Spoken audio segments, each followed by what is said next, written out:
To most people, journalism looks like a passport to purpose. They see the image of a woman in heels walking briskly through an airport, press badge around her neck, phone pressed to her ear while she juggles interviews and flights. They imagine the applause of audiences when her face appears on the evening news, the thrill of being the first to break a story, the pride of standing in places where history is unfolding. The picture they hold is one of importance, relevance, even glamour. From the outside, you are a symbol of clarity in a chaotic world. The microphone in your hand becomes a sword, the notepad, a shield. To strangers, you are the fearless reporter, always ready, always sharp, always chasing truth. They see the edited seconds, the polished delivery, the confident posture beneath the studio lights. They see the surface, not the sacrifices. They imagine journalism as a stage where adrenaline outweighs exhaustion. They believe the recognition, the bylines, the "you were incredible on TV last night" comments fill the gaps of fatigue. They imagine long hours erased by the rush of the next headline. They believe the calling justifies the cost, because in their eyes the cost doesn't exist. They see only the myth, a life of movement, power, and discovery. But myths are fragile things. Behind the myth lives a reality no one wants to face, because it strips the shine from the story. The closer you get to truth, the further you drift from yourself. Behind the cameras, the rhythm is merciless. The newsroom is not a theater of ideas but a pressure chamber. Keyboards clatter like machine guns, editors shout deadlines measured in minutes, and the fluorescent lights never dim. Every assignment is urgent, every headline already late. The chase for truth becomes a chase for speed, and in the chase, pieces of your soul get left behind.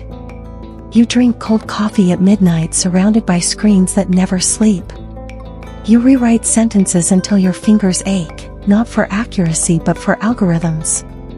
The dream of investigation becomes the nightmare of production, faster, louder, sharper, no matter the toll. And the streets are not safer than the newsroom. The microphone that looks like authority on screen paints a target in reality. Covering protests turns sidewalks into battlefields. Crowds shout slurs, threats slip through clenched teeth, objects fly from unseen hands. Each assignment carries risk, not only of mistakes but of survival.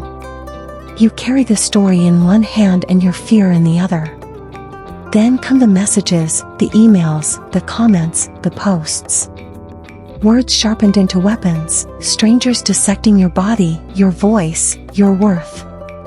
Every story becomes a doorway for hatred to enter.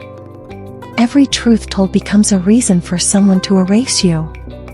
And still you write. Because deadlines do not care about wounds.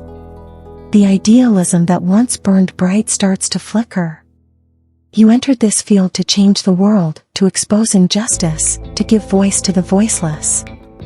Instead, you find yourself measured in clicks, likes, views, and shares. The bosses you never see demand numbers, not nuance. And each day, the weight of compromise grows heavier. When the story ends, the silence is worse. Alone in a dark hallway after a dangerous assignment, adrenaline fades into emptiness. Your body feels heavier than your bones can carry. Your mind replays every risk, every glare, every second when it could have gone wrong. You ask yourself the same question, again and again: was it worth it? Friendships fracture under your absence. Family grows distant in your silence. At home, you stare at the walls, but your head is still in the newsroom, still in the crowd, still chasing words that never let you rest. You keep moving, keep reporting, keep running after truths. But in the reflection of your computer screen, you barely recognize the woman staring back. Journalism was supposed to shine light into darkness. Instead, it swallowed yours. If you've ever felt the weight of chasing a truth that costs more than it gives, you're not alone. Behind every polished headline, there is someone breaking silently under the pressure. Don't let these hidden battles remain invisible. Subscribe to the channel now and join us as we uncover the untold stories of women fighting to survive in professions the world refuses to see for what they really are.